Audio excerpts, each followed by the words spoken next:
£21 in tax-free cash could be yours. Cash to spend however you like. £54,321 in cash could be landing in your bank account this year. For another chance to win £54,321 cash, text cash to 63225. One entry costs £2.50 plus one standard network rate message. Or text bonus to 63225. 5 entries cost £5 plus one standard network rate message. Go to gbnews.com/win. Entries start at £2.50. Call 0903 686 3232. Calls cost £2.50 plus your network access charge. Or post your name and number to GB14 PO Box 8690 Derby DE1 9TT. UK only. Entrance must be 18 or over. Lines close at 4 p.m. on the 1st of August. Please check the closing time if listening or watching on demand.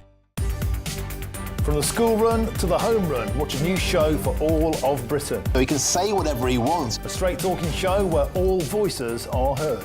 And, you know, when are we going to stop talking about smashing the gangs and actually do it? With the stories that matter from every part of our country. There's a bit of a crash landing there for your Chancellor. Bold, fearless and standing up for you. That's me, Martin Daubney, 3 p.m. till 6 p.m, weekdays, here only on GB News. The People's Channel, Britain's news channel.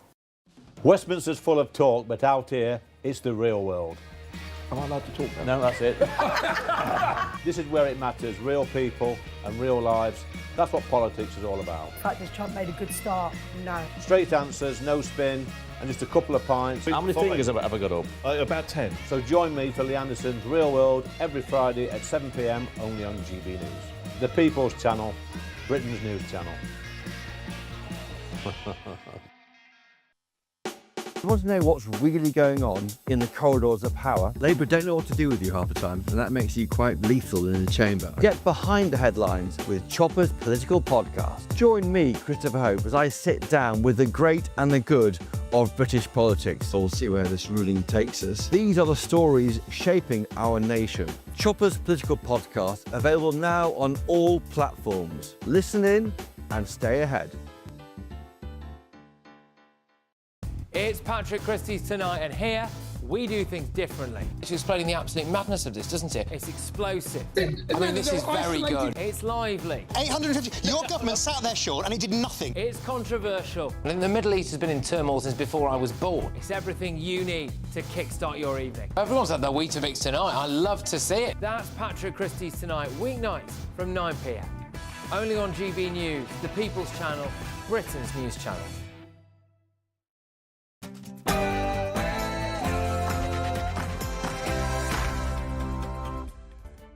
Hello, good evening. I'm Jacob Rees-Mogg, and this is State of the Nation Tonight. We reveal the Blair government's secret plan to make mass migration more popular amidst the early signs of discontent with this nation's transformational change. Meanwhile, the Tory party leader, Kemi Badenoch, has unveiled her new, and is it improved, shadow cabinet, with former Home Secretary James Cleverly back in the fold and set to challenge the Deputy Prime Minister, Angela Rayner. Talks between junior doctors and Health Secretary Wes Streeting have collapsed, and the 5-day strike is now set to go ahead. Up to 30,000 doctors will walk out, demanding a 29% pay rise. And one of my panellists tonight is not impressed. Plus, the politics of extremism is on the rise among our youth, with the appeal of both fascism and communism apparently stronger than ever. But why is this? State of the Nation starts now.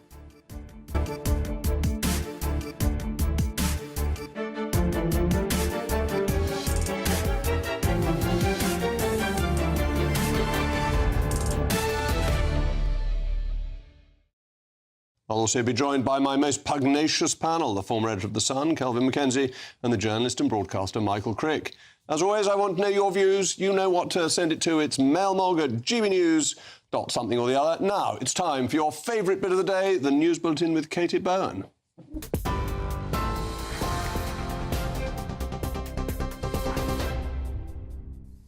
Jacob, thank you and good evening. Your headlines at 1 minute past 8.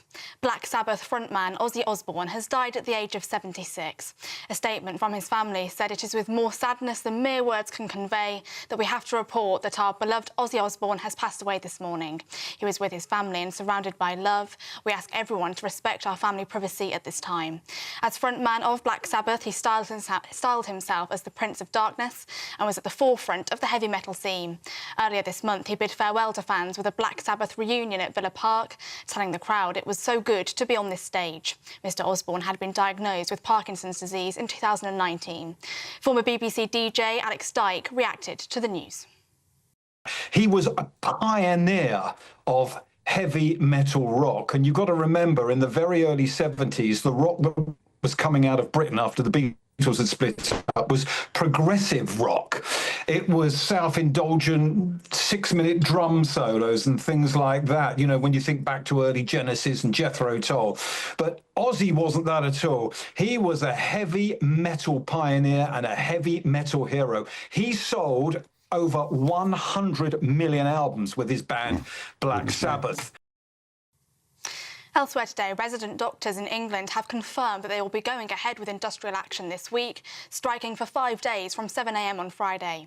The British Medical Association said that Health Secretary Wes Streeting's letter to the committee lacked any substantive proposal on both pay and non-pay elements, leaving them with no choice but to continue with planned action. Wes Streeting has said resident doctors have recklessly and needlessly opted for strike action, adding that his focus was now on averting harm to patients and supporting NHS staff at work. The strike is set to end at 7 a.m. on Wednesday the 30th of July. A man who murdered his wife as she pushed their 7-month-old baby in a pram has been jailed for life with a minimum term of 28 years. Kulsuma Akhtar died after Habiba Masoom stalked her to a women's refuge in Bradford and attacked her in broad daylight. Passing sentence, Mr Justice Barry Cotter described it as a vicious and merciless attack. And Sir James Cleverly has returned to the Conservative Shadow Cabinet today as Shadow Housing Secretary. That's as leader Kemi Badenoch says she wants all of her heavy hitters on the front team. Mr Cleverly will go up against Deputy Prime Minister Angela Rayner in his new role. He replaces Kevin Hollinrake, who moves to become Conservative Party chairman.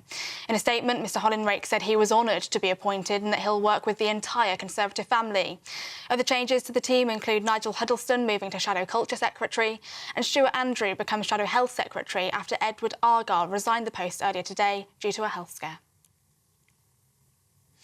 Those are your latest GB News headlines. Now let's go back to Jacob.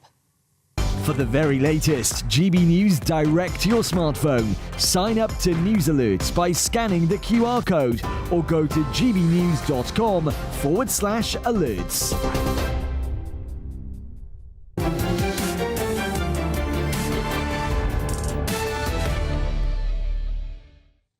Welcome back to State of the Nation. Immigration has been a problem for this country for years. Newly released files from the National Archives reveal what many of us long suspected.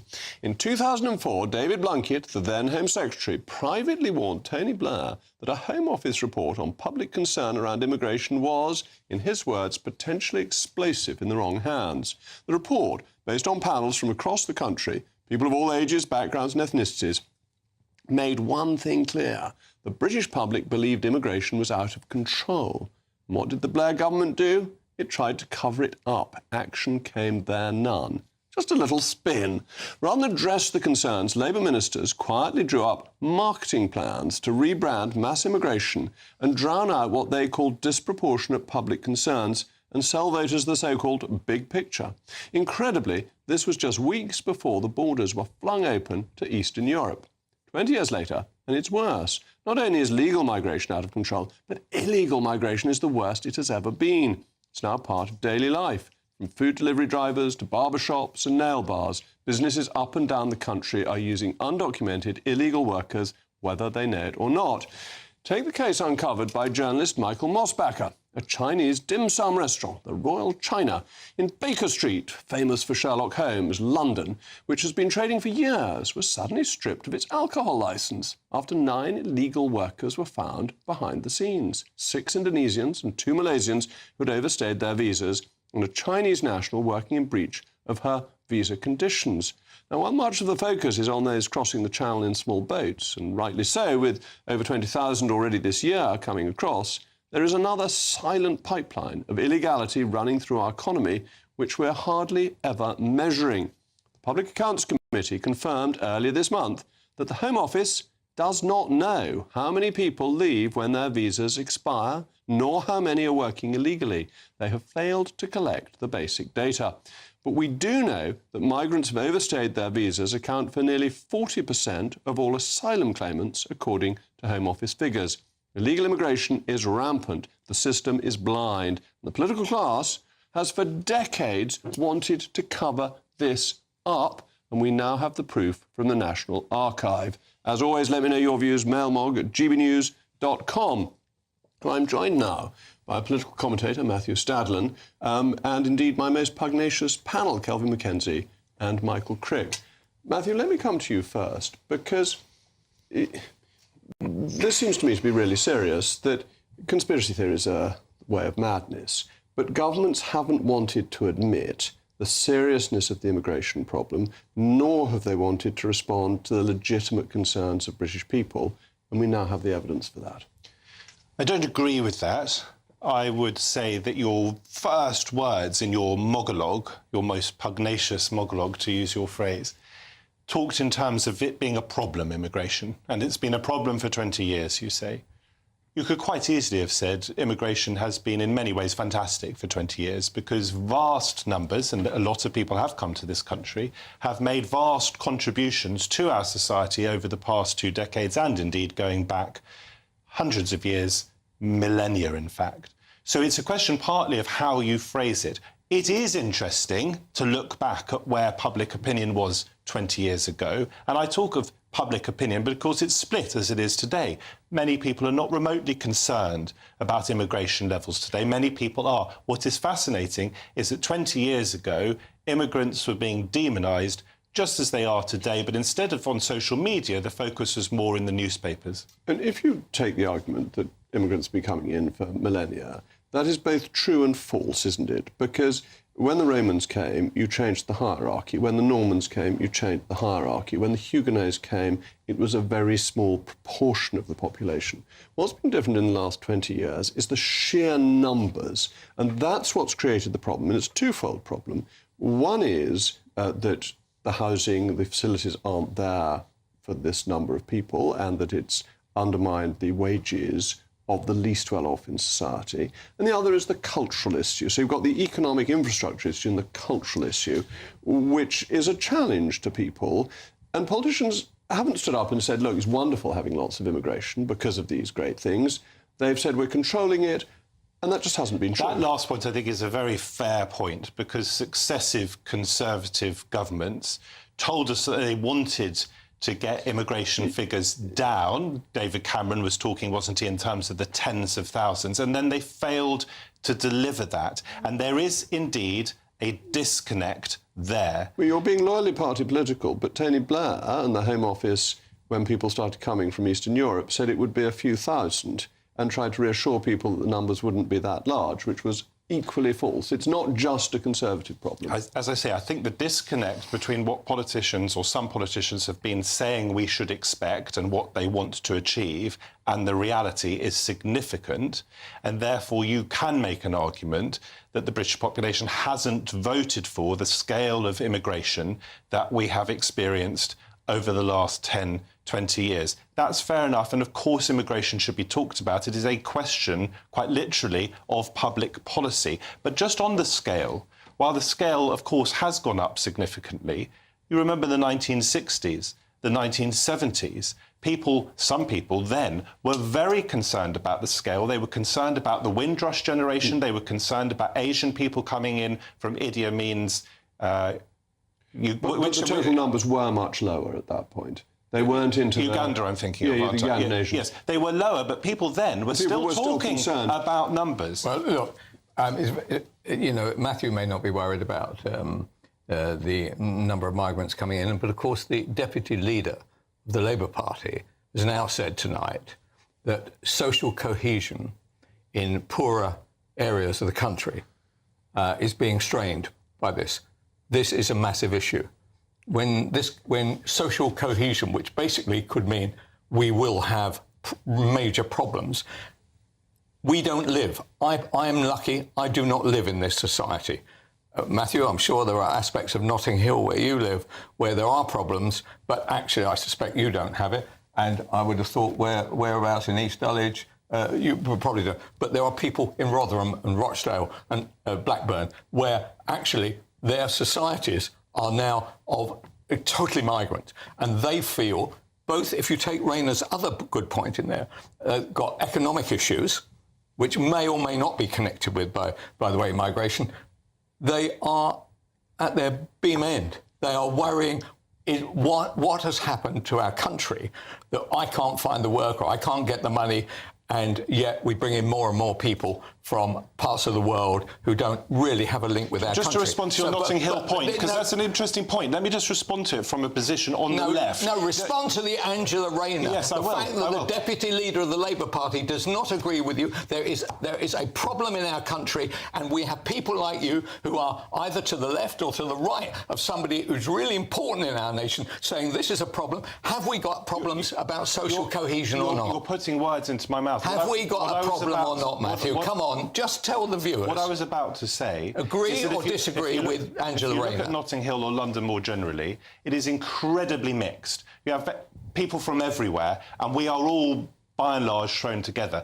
I agree that the model, and I don't think it was an intended model particularly, of immigration in some of the northern towns, and not just northern towns. No. Go to Birmingham. I've been to Birmingham and had very good experiences. I've been to Bradford and had perfectly good experiences. But the model... I'm not talking about your experiences. Hang on. The model of Bradford... What about the cohesion? The model of Bradford, where you do, as I understand it, get sections of the town or the city which are Asian and sections which are largely white British, that is not a positive model. Is there a social cohesion problem? That is not a positive model. Put forward by the Deputy Leader of the kind of party which you normally profess to support. Is there a problem or not? I say, I fear right now. I get there is some kind of atmosphere out there which makes me feel very uncomfortable. Stoked up, by the way, by irresponsible figures. We do need to have. We need to have a coherent society. Of course we do. Well, where do we start? First, for one thing, I think that actually what happened 20 years ago is much bigger than what you've outlined here. I think there was, and there was a leak from a civil servant around about 15 years ago, who said that it was that the Blair government had a deliberate policy of creating growth by encouraging migration. And if that is true, then I think it is wrong to have such an important policy with so little discussion. And indeed, I think you will find that the economists say that, you know, roughly half or maybe even 2/3 of the growth that occurred in those years was due to immigration into this country. And in a way, it's not really growth, because if you go on the figure of growth per head, that's more relevant. As far as today goes, I actually agree more with Kelvin here than I do with Matthew, although, you know, I'm sure I'm sympathise with Matthew on many other things. But and it's not just those towns that you've mentioned. It has an effect throughout the whole country. If you have the population going up at more than 1% a year, as it has been doing recently, those figures are lower now this year, but if it goes at that rate, then the effect on house prices, the effect on rents, not just in the areas of high market, it spreads throughout the whole country. And it's all very well for people who are well paid off the mortgage, live in comfortable middle-class areas. They're not affected. What have I said that you disagree with? What have I said that either of you disagree with? Sorry, I want you just to say, Matthew, I want you to say that you agree with the Deputy Leader of the Labour Party that social cohesion in many places in our country, right, it's teetering on the brink. Well, let me answer very briefly. I think that if you have immigration at too fast a pace and too great a scale, of course it risks challenges to social cohesion. But also what risks social cohesion is people who want to stir up division deliberately. Well, like Angela Rayner. This is absolutely brilliant, because Kelvin has brought Matthew and Michael over to the right, I think, during the course of that conversation. Some sad news. The heavy metal star Ozzy Osbourne has died just shortly after reuniting with his Black Sabbath bandmates and performing a huge farewell concert for fans. I'm joined now by the with a former Sun Bizarre editor, Simon Boyle. Simon, thank you. What is Ozzy Osbourne's place in the pantheon of popular music stars?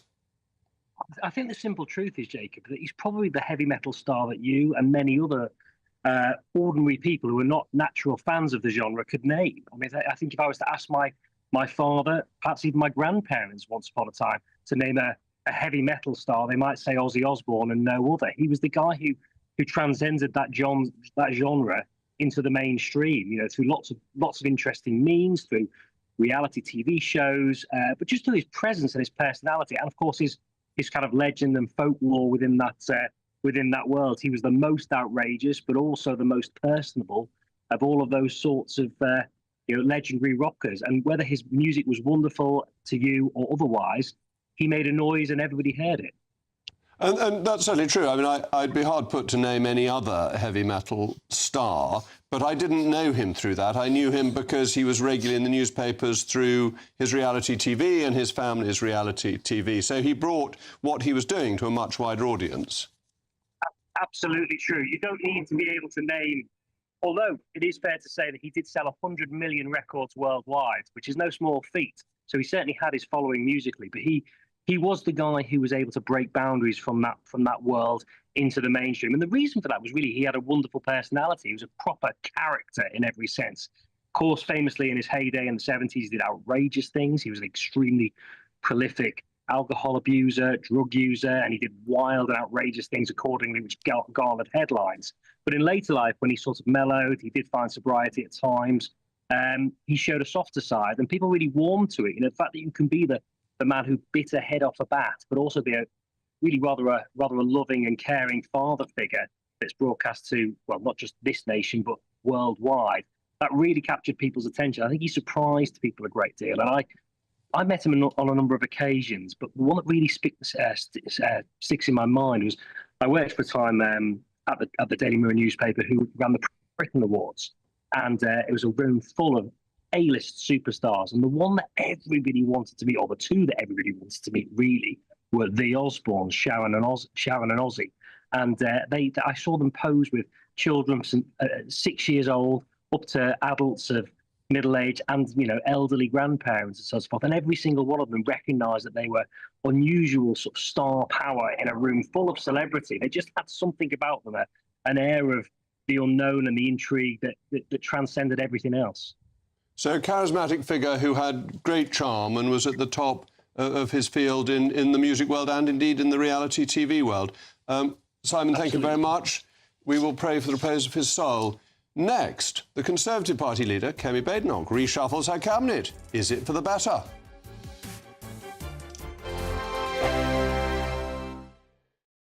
It's Patrick Christie's Tonight, and here we do things differently. It's explaining the absolute madness of this, doesn't it? It's explosive. I mean, this is very good. It's lively. 850. Your government sat there, Sean, and it did nothing. It's controversial. And the Middle East has been in turmoil since before I was born. It's everything you need to kickstart your evening. Everyone's had their Weetabix tonight. I love to see it. That's Patrick Christie's Tonight, weeknights from 9 p.m. Only on GB News, the People's Channel, Britain's news channel. Good afternoon, Britain. Weekdays from midday. Now imagine this. You spend your entire life dreaming of public service. You work your way up to become the Director of Public Prosecutions. You then become a Member of Parliament, and just next to your constituency is a world-famous museum hosting I'm imagining it, Tom. waxworks of famous figures, and you dream that one day you will be featured in this mausoleum, for want of a better word. You become Prime Minister and you think, now, finally, my waxwork will be on display at the world-famous Madame Tussauds. And then they say no. And then you find out that Theresa May has one. Oh. Yes, so Madame Tussauds, there's Theresa May. There she is in her suit. Yeah, she was always one for colourful outfits. Theresa May has a waxwork there, so does Boris Johnson, of course. It's reasonable to expect the Prime Minister would have thought that he would join the likes of David Cameron, Theresa May and Boris Johnson with a waxwork. Winston Churchill. Winston Churchill has one. Harold Macmillan apparently was previously displayed. Tony Blair. Of course. Tony Blair, of course. But apparently, so Madame Tussauds can't be sure that he'll still be relevant in 5 years' time. That's the reason. Is that why they've said it? No. They can't be sure, so they don't want to put the money into it, presumably. Wow. I could imagine Keir Starmer commissioning his own. And yet, Lord Salisbury had a waxwork, the Marquis of Salisbury, Harold Macmillan, and David Lloyd George, of course. But the Prime Minister of the United Kingdom of Great Britain and Northern Ireland... Think about this. ...does not have a waxwork because he's not relevant. A spokesperson told the Metro, "We have no current plans to make a figure of the British Prime Minister." GB News, the People's Channel. You've read the headlines, you've heard what those in power have to say. How about now we actually get to the truth? They would pay attention. We go beyond the political theatre and tell you what's really going on behind the scenes. For a massive council tax hike, one of the biggest in the UK. Others follow their lines, but we go off script. You sound like a broken record. You say that week after week. Cutting through the narratives and giving you unique perspectives. That's Ben Leo tonight, Saturdays and Sundays from 9 p.m. on GB News, Britain's news channel.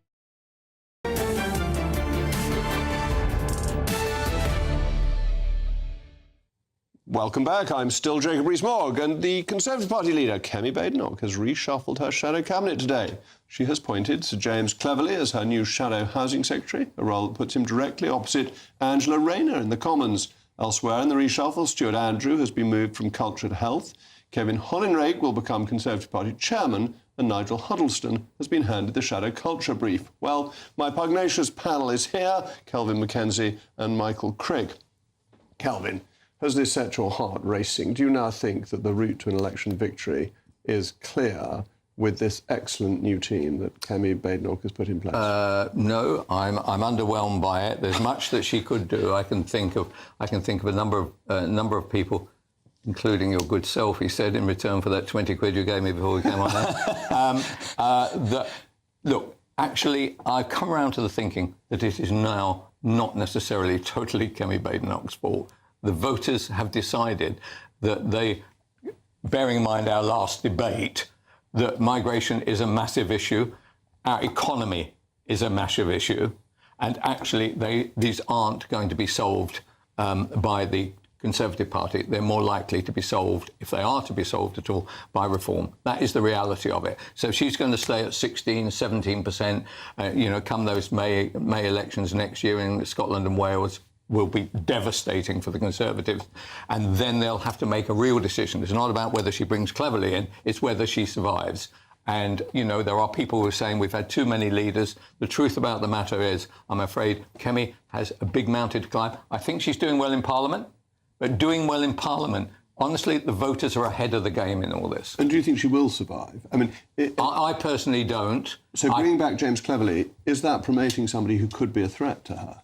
No, I don't think. James Cleverly is not going to be the answer. The answer, we probably all know that the current Justice Minister Justice Secretary, Jenrick will take over because the nation is moving right. And that is the reality. And honestly, Kemi, for some reason, won't embrace... I can think of some very good MPs who would really make the Tory party really bounce. That's what they want, bounce. They may not get 1% more, but they will make themselves appropriate in a world which has changed in the last year or so. Michael, you've been watching these sorts of things for a very, very long time. Do they ever make any difference? Or do you just get a few people who are disgruntled and a few people being moved around? Well, there's far too much reshuffling as a whole, particularly in government. I think the ones that make a difference is where you get a big name. I mean, like bringing back Mandelson on one occasion, bringing back Heseltine, those sort of moves, bringing back David Cameron. And this reshuffle, well, it's very small so far. I mean, nobody will have heard of any of those names apart from James Cleverly. So he's the one that matters. But and I think it's good that he's coming back because he has got a lot of experience. But the problem you have as an opposition leader after you've had 14 years of pretty unpopular government towards the end is that you've got to balance having experience and wisdom and knowing how the system works with freshness. And the danger is that the more people you have who are associated with the several old regimes, the more the public is going to be put off. And I suspect that the next leader of the Conservative Party that wins is somebody who is not in the shadow cabinet right now, may not even be an MP yet. And so, what would you advise Kemi to be doing? Are you with Kelvin that actually this is merely marking time and that her position is very difficult? I would be doing two things. One is I'd be trying to encourage a few other wise old heads like Jeremy Hunt, who's still in Parliament, and Andrew Mitchell, perhaps to join the front bench. I'm not sure they'd want to, but I'd make a big effort to. And I'd be trying to promote... I don't think she's promoted any of her new MPs yet to the shadow cabinet, and I would be doing so if I were her. I can't understand what was the point of doing this. What really, honestly, bring Cleverly and jolly good. I mean, I'm astonished that he'd want to do it. Right? He obviously missed having his voice heard in the Commons. But actually, if you wanted to do something dramatic, why didn't they just bring in half a dozen of the youngsters, or do something completely mad? For instance, that Jenrick would want, and his people wanted, which is to make him Chancellor. You know, so do something really punchy. But to do this, honestly, I just think it's a waste move of the dial. And I do wonder about changing party chairman, partly because Dominic Johnson, Lord Johnson of Lainston, has been moved, who's absolutely brilliant, and losing him is a mistake. Yes, you've gone through a lot of party chairmen in recent years, haven't you? And the party chairman, sometimes you have two. It gets so confusing. And the party chairman is the one person who can do something when you're in opposition. And so you begin to get somebody doing something. Why was he moved then? I have no idea. I mean, you thought he was a good guy. Oh, he was raising more money for the Tory party. Than all the other parties were managing. And where was he on circumstances? Where was he on the spectrum? You see, the thing that people don't want now is they don't want Cameron-type politicians within the Conservative Party. They do not want people of the left. Dominic was utterly loyal to Kemi. And he is loyal to the leader of the party. He is, in that sense, a much better but what is he Conservative politically? To the right or the centre or to the left? Politically, he's not as right as I am. Okay. But there are not many people who haven't got any... They did have to build a wall to stop you going further right. Yeah, I mean, you in the chairmanship, in the old days, they'd be there for 2 or 3 years, maybe even a whole parliament. Yes. And you know, and a chairman should be thinking, right, I'm here from now to at least the election. I think that, and I'm biased because he's an old friend of mine, incredibly capable man. I think losing him is a great mistake. Anyway, thank you to my pugnacious panel. In a moment, do Tories count as working people? Well, it appears Angela Rayner has discovered a new way to devastate British business even more. Find out how in a moment.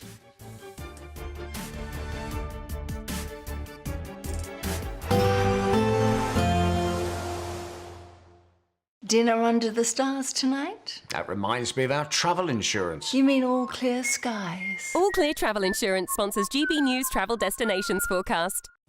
It's going to stay sunny across much of southern Europe this week, increasingly hot in Greece, but rather windy at times for Portugal and the Canaries. It's often windy for the Canary Islands at this time of year, but it's even more so over the next few days. Likewise for Portugal. Plenty of sunshine, however, through Iberia. A lot of showers through the Pyrenees and southern France. Italy, largely fine across much of the country, but we've got the heat building in Greece. Temperatures inland up to 43 Celsius. All Clear Travel Insurance sponsors GB News travel destinations forecast.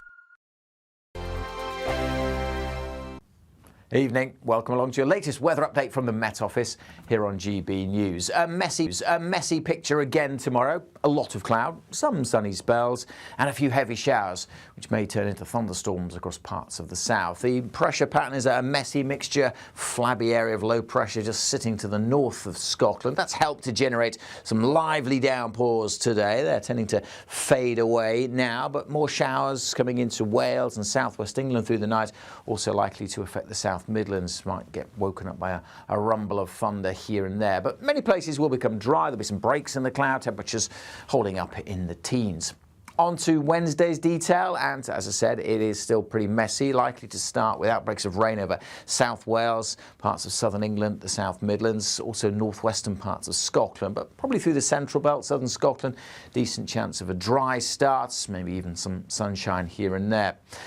A mixture of clouds and a few showers for Northern Ireland, but also perhaps some bright spells. And a brighter start for northeast England, parts of East Anglia also starting off with some sunshine. But in this zone over South Wales, southwest England, parts of the Midlands, a fair bit of cloud and some scattered heavy showers. And through the day, we are likely to see more showers developing, especially in southernmost counties of England, up into parts of East Anglia, where we could see a few slow-moving thunderstorms dropping a lot of rain in just one or two locations, whereas 5 miles away it may be completely dry. Not too many showers further north, decent chance of a drier day here. Temperatures about average, with some sunshine though it will feel quite warm. We should see a bit more sunshine on Thursday and not as many showers. Having said that, still quite grey across parts of eastern England with some outbreaks of rain coming in from the North Sea. The odd shower elsewhere, but it should be fairly light. As I said, many places looking dry on Thursday, a bit brighter as well, probably feeling a little warmer as well. Temperatures mostly high teens to low 20s.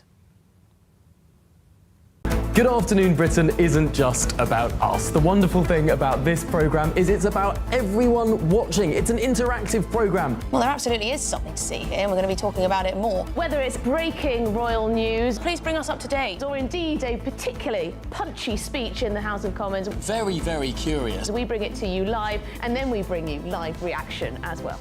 That's Good Afternoon Britain, weekdays from midday. Only on GB News, the People's Channel, Britain's news channel.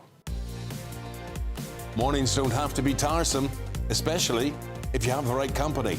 Wake up to news as it happens, opinion and debate, and of course, a little bit of entertainment too. Because when the kettle's on, we're on. That's Breakfast on GB News, a show worth waking up for. Every morning from 6 a.m. Only on the People's Channel, Britain's news channel. We'll spread the news, you spread the word.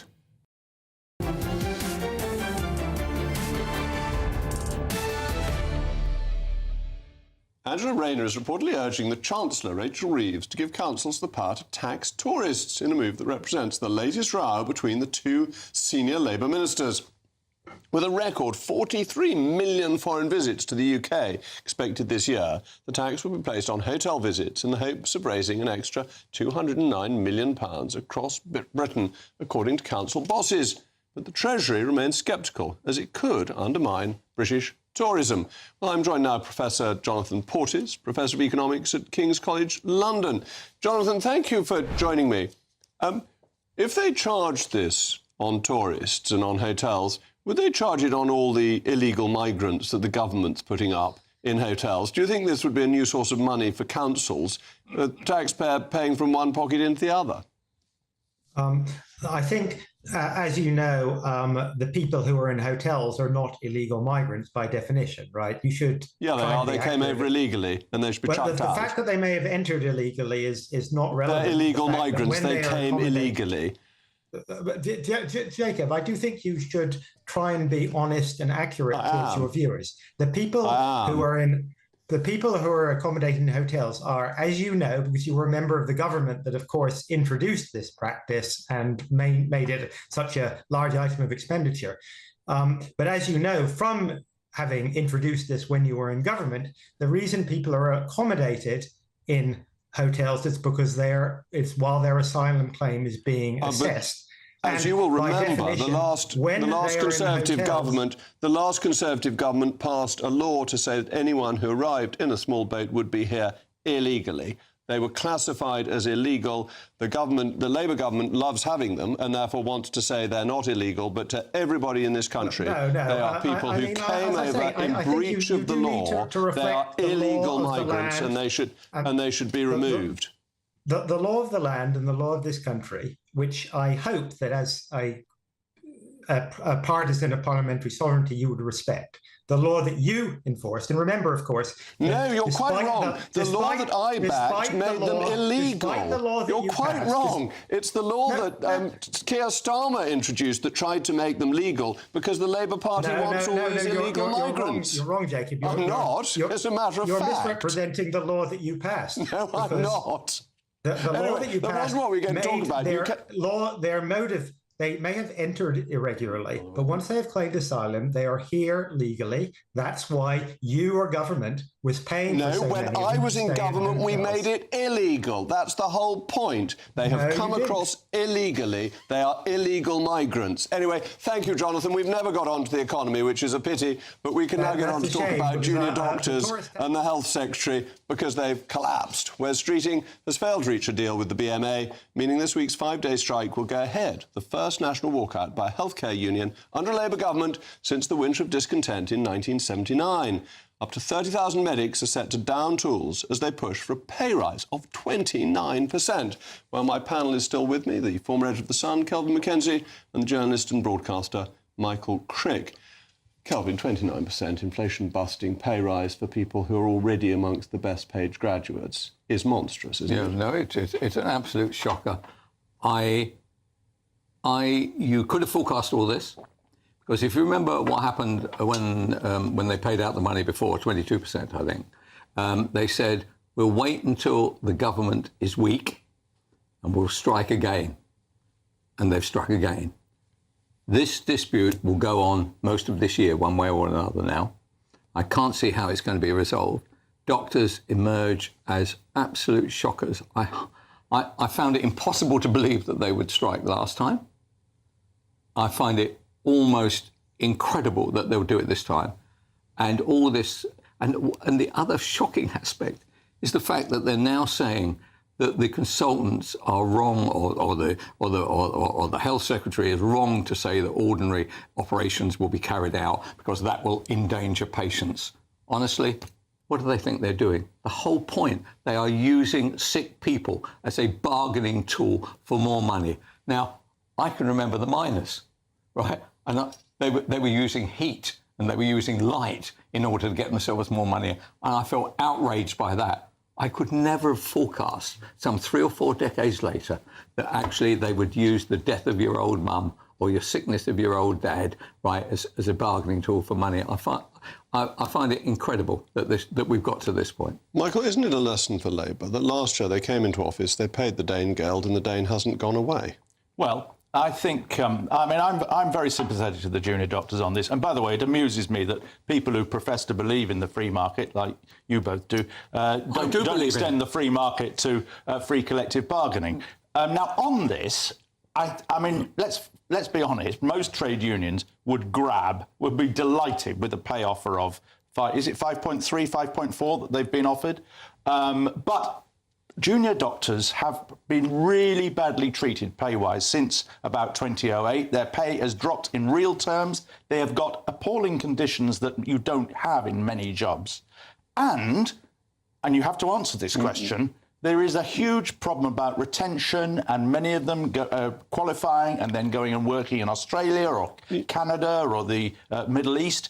And if you're not going to pay them properly, how are you going to retain these junior doctors? Michael, a number of things on that. First of all, there isn't a free market in the production of doctors in this country because the government determines how many are trained. And then on the inflation level of their pay... There is the free market in terms they can go and take a job elsewhere. But it's not a free market. Yes, they can, but it's not a free market. And with the inflation, that's using the retail price index, which is not generally used. The consumer price index is used. Even so, it won't make a huge amount of difference. They remain. It makes a huge amount of difference. The RPI and the CPI have increasingly diverged. You've got the psychological pressures. But all other graduates have that. And junior doctors have much higher levels of debt. But junior doctors are some of the best paid graduates in the country, so they win that back. But I want them to be best paid. Yeah, I want them to be well paid. But when you have a monopoly called the NHS, right, and you have a trade union which is also a monopoly, right, you're not going to get the best deals out of them. I would like them to see what emerges in all this is that we simply have to break it up, and that we simply have to start making everybody pay rather than pay through their taxes, pay through your disposable income, right, and reduce your taxes rather than having to deal with this ridiculous situation. But there's no good news for this, is there? I mean, I like Wes Streeting. I would hope that he becomes the next leader of the Labour Party, and he is appalled. So you now have Angela Rayner being appalled about migration. You've got Wes Streeting appalled by doctors. Is there anything that they're not appalled about? And so I want them to say, look, I could understand it if we did it this way. If we said, you take 5%, I tell you what, we'll give you 2% more over the next 5 years, right? Give you an extra 10, 15%. I'm in favour of them being paid more money, but I'd like to see the monopoly of the NHS broken up at the same time. They'll make a lot more money if there were no NHS. I do know that. I mean, the thing about these negotiations that are broken down today is that Streeting was actually trying to give them something else apart from just a straight pay rise, and that is perhaps write off some of their student debt, or maybe bring forward some of them, the generous pensions they will be getting at the end of the day, somehow bring that forward. And that is the kind of area that they should be thinking about. And I hope that they can start negotiating again, although their strike's going to start on Friday, isn't it? But, I mean, in the long term, it has to be dealt with, this issue of retention. And, you know, we're training these people, and they're going to want to work in Australia. Why the figures are amazing. I blame the Tories, the Labour, I blame everybody. Why haven't we been producing tens of thousands of doctors? And with a mixture of AI, and tech generally, these jobs are going to become less tough. We can have a lower barrier. But I noticed the first thing they did was to say we weren't going to have these, quotes, assistant. I visited a very interesting company in just on the outskirts of Oxford last Thursday that uses AI with diagnostics, and it is phenomenal, and the speed with which things can be done.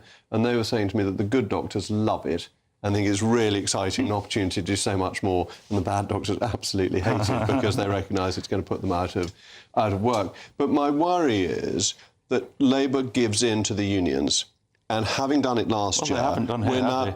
Well, they did last year. No, but they did last year because they were trying to correct the injustice of 15 years. No, they weren't. They just thought they'd start afresh and blame the Tories. Yeah. And now they've found that the unions are back for more. And they were aware of the problem, which neither of you have explained what the answer is to this problem. Of people leaving the profession it's really straightforward. In huge numbers. You train more, and it's controlled by the NHS. More takes time. I think we're going to have to have more half doctors as well, i.e. people who haven't done 7 years. I think we do 3 years, we play them pretty well, and there'll be a queue about 28 miles long, I should think. All right, well, there we go, my panel pugnacious as ever.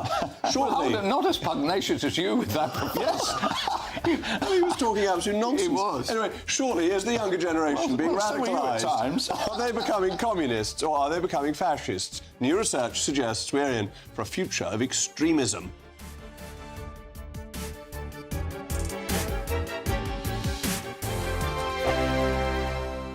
Britain was once the envy of the world. But look around. A nation that no longer knows what it is or where it's going. A country that's broken. How do we fix Britain? How do we bring it back? Friday night with Matt Goodwin at 8 p.m. Only on GB News. Hi, I'm Michelle Dewberry, and my show is your opportunity to cut through all the noise and dive in headfirst to some robust debates. Ideas clash. Situation, isn't it? Because the failure is you're deliberately avoiding my point. Nothing's held back. And if you think this is the end of it, wait for more. And we do not shy away from the difficult stuff. Sometimes I want to shake people and say, if only you understood. So join me on Jubes & Co. weeknights at 6 p.m. only on GB News, Britain's news channel. Good Afternoon Britain isn't just about us. The wonderful thing about this programme is it's about everyone watching. It's an interactive programme. Well, there absolutely is something to see here, and we're going to be talking about it more. Whether it's breaking royal news, please bring us up to date, or indeed a particularly punchy speech in the House of Commons. Very, very curious. We bring it to you live, and then we bring you live reaction as well. That's Good Afternoon Britain, weekdays from midday. Only on GB News, the People's Channel, Britain's news channel. Mornings don't have to be tiresome, especially if you have the right company. Wake up to news as it happens, opinion and debate, and of course, a little bit of entertainment too. Because when the kettle's on, we're on. That's Breakfast on GB News, a show worth waking up for. Every morning from 6 a.m. Only on the People's Channel, Britain's news channel. We'll spread the news, you spread the word.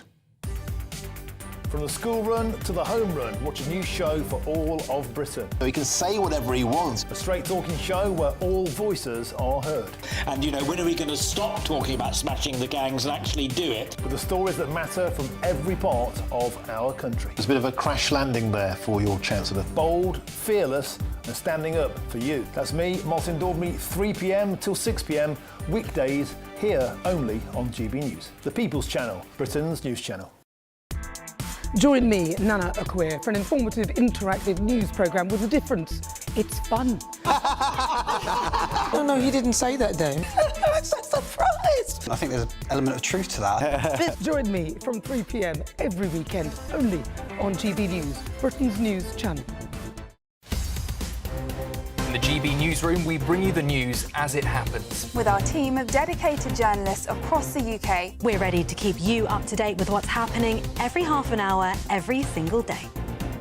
Bulletins here on GB News, the People's Channel, Britain's news channel.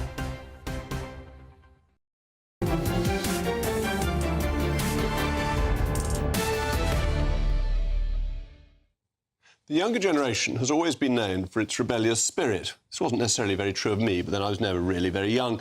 Opting for the politics of the far left has sometimes been de rigueur, and that's why the government wants to lower the voting age to 16. It thinks it will benefit the Labour Party. But new research has shown more than a third of young people now agree that we would be better off under a military strongman with no government or elections, in what appears to demonstrate less of a left-right issue and more of an extreme politics issue. Question is why? Well, I'm joined now by the acting deputy comment editor at The Telegraph, Poppy Coburn, who may have the answer, or at least may have had the answer, in today's Telegraph. I thought your piece was fascinating because what you're saying is that young people have essentially been mollycoddled and spoon-fed, expect that to continue, and therefore are moving away from normal politics. Why do you think that is? Well, I think I just about qualify as still being a young person. Having my discounted rail card, I think that's just about the cut-off point. And, you know, I was really speaking from experience. I mentioned that, you know, everybody's shaped by the political moments of their lifetime. For my grandparents, it was rebuilding Britain after the war. For my parents, it was watching the fall of the Berlin Wall. And I think for my generation, it's things like watching the COVID lockdowns. And I think that that kind of broader political atmosphere has really influenced how young people think about the role of the state. They see the state not as a kind of something that protects you, you know, protects borders, will fight in wars for you, and perhaps will be there for you if you're in really dire financial straits. They see it as a kind of parental figure that should be there for them emotionally as well. And you know, frankly, I understand why young people feel that way, because that is precisely the role that the state has been playing in public life for quite a long time now. And do young people actually want this? Because if you look at where polling seems to be going, young people seem either to be voting for Nigel or voting for the Palestine parties. They seem to be going to the two extremes. How does this come from the overprotection that the state provided when they were at school? Well, with the polling, it does show a degree of inconsistency. I mean, you can't say at once that you think that fascism and communism and total monarchy is a good idea all at once. I mean, that's quite confused. I know our education system isn't perfect, but you would hope that people would be able to tell the difference between Hitler and Stalin at the very least. I think the reason why people are going to the extremes is in some way is rational, because they see that although the state is overbearing, it's also quite incompetent. So, and again, I would return to the kind of seminal issue of our time, which was the COVID lockdowns. You know, it threw people out of school and kept them in their homes. But that was actually a quite stupid policy decision that really hurt people's lives. And so I think the state can once be too distant when you actually need it to do the things that it's supposed to do, like regulating markets or so on, protecting borders. When it comes to social issues, and this is really crucial, it's just breathing down your neck at all times. And there seems to be a division, though, between young men and young women, with young women going to the left, and you're exceptional in this, and young men going to the right, young men feeling that the state is fundamentally against them, is hostile to them, they've got to fight it. Again, why have you gone to the right? Why haven't you gone along with all your lefty lady friends? And why are young men so enthusiastic about Nigel? I think it's having parallel media spheres, to be completely honest with you. If you look at the content that young men are engaging with and the content that young women are engaging with, not to do down my own sex too much, but it's the era of the kind of Instagram, infographic. Politics is presented in through the locus of care, well-being. It's all about looking after your safety. You become quite brittle. Whereas for men, it's much more kind of confrontational. It's much more kind of snappy. And that kind of reflects in your politics as well. And that's really interesting. So coming back to lockdowns, which is where this really starts, this is as if young women are saying, actually, these lockdowns were the right thing for the state to be doing. We want to be protected. We want our mental health taken care of. And the young men are saying, we absolutely hated being banned from doing things, and we never want that to happen again, and therefore you get this bifurcation. Well, it's how you respond to coddling. You know, you can see this in schools all the time. There are certain children who will react to heavy-handed teaching by, you know, flipping out, being very angry, being very confrontational, and others who love it, you know, who love the idea of the teachers being the teacher's pet. And I think that's something that you can see in society more broadly, where we've created a generation of people who are quite emotionally unstable. You know, it's not their fault. They've been made that way. You wouldn't blame a spoiled child for being a spoiled child. You'd blame the parents. But that is unfortunately the case. And society is now in favour of people expressing their feelings and all of that. I'm not. I think it's an awful lot of nonsense. but I think people should starch their lip and keep calm and carry on. But that society encourages that, and therefore that leads to political consequences. I think that's completely true. It's this kind of mawkish display of emotion. We have even, you know, the King and Prince Harry once at a time talking about their mental health constantly. We've changed from the old idea, as you say, of the stiff upper lip, to you must be emoting constantly. And this is, again, something that men have really responded quite negatively to. They don't want to be told to cry. They don't want to be told they have to share a pint and talk about their feelings. Of course, but this is why I think, unfortunately, the future will not show the country becoming closer together. We're just going to be pushed further and further apart. And does this carry on as people get older? Or is this old thing from Churchill right, that if you're 18 and you're not a lefty, you have no heart, and if you're 40 and you're not a Conservative, you have no head? I clearly had no heart. I've been Conservative as far back as I can remember. You don't either, so you're pretty sound too. Well, to quote Karl Marx, people respond to their material conditions, and I think their material conditions are quite poor. I see no reason as to why younger people, as they get older, shall move towards, and this isn't left or right, this is towards the political mainstream. You will not move towards the political mainstream if you feel you have no stake in it.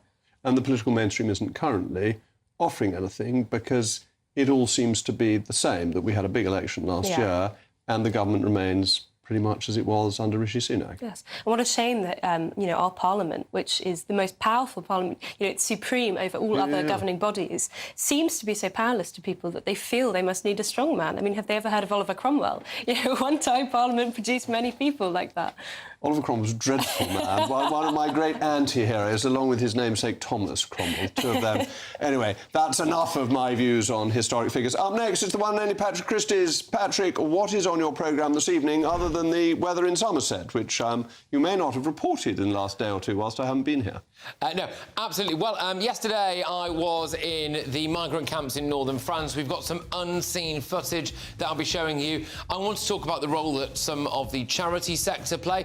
We also appear to have had an impact. So the French police raided one of the camps that we went to. We've managed to get some footage of that. And, as if by magic, the Labour government has just unveiled a new smash the gangs policy. They say that they're going to try to seize the assets of some of these human traffickers. I'm not entirely sure it's going to work, though, as footage that I'll play you in just a few moments' time will reveal. But yes, it is now time for the weather.